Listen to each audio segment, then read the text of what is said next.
I'm gonna show you how to paint your pet like a pop art Meryl Sweep. The robot vacuum. So pop art pet portrait. This is my grand dog Roach. Ferraro, Roach, Bats, Jones, Lewis, Nelson, Ruiz, Rodriguez. A name for every roommate in my son's house. Cover the back of the picture in pencil lead. Now we put it pencil side down on another sheet of paper. We're just gonna trace the basic shapes. When you trace over the picture, the pencil lead on the back side of the paper is gonna transfer over, leaving an outline.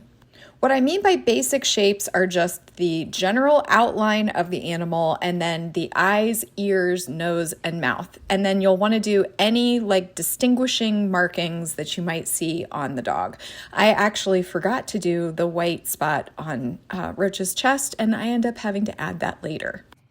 So you see when I lift the paper, there's the outline. Magic. Now I'm going to go over it with Sharpie. This is just outlining the shapes that are already on the paper. We're gonna look back at our picture and we're gonna pick only the darkest spots, like right there, and we're gonna fill them in.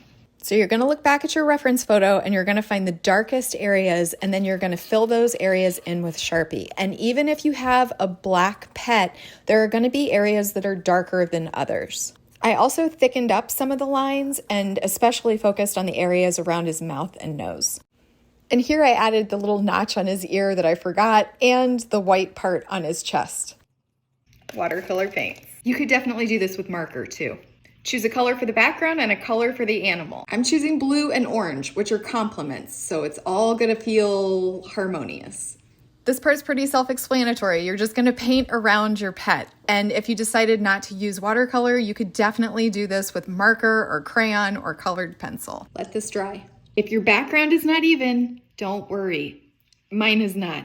Mine is very splotchy. When it's all done, you won't notice. Now we paint the Roach. I chose to paint him orange because it's the complement of blue, not because he is a brown dog.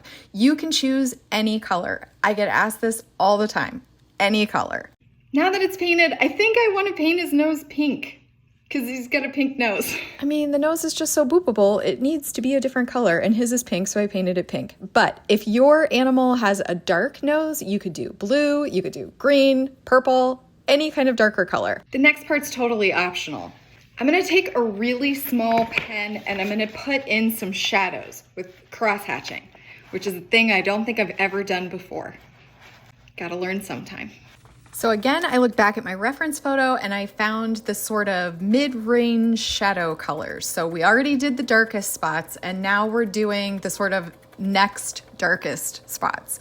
And I just did diagonal lines. So lines going all in one direction for that whole area. And then I turned the lines and did them going the opposite direction, also diagonally.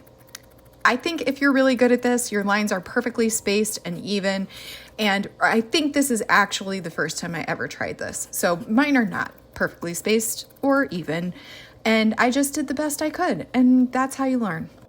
I also used this very small pen to do the little eyebrow whisker things and some of the little dots on his muzzle and other little fine details.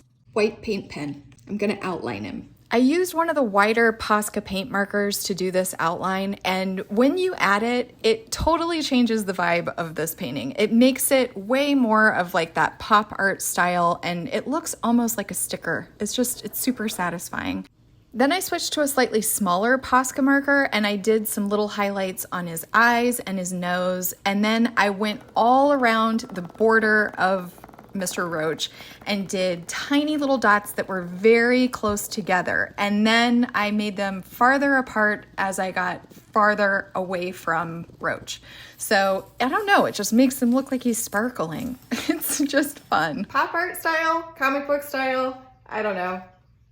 I could paint dogs in every style and never get sick of it.